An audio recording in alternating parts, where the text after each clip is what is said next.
தென்றல் வந்து தீண்டும் போது என்ன வண்ணமோ மனசுல, திங்கள் வந்து காயும் போது என்ன வண்ணமோ நினப்புல,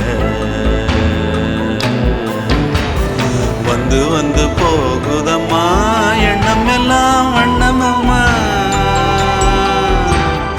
எண்ணங்களுக்கு ஏத்தபடி வண்ணம் எல்லாம் மாறுமம்மா.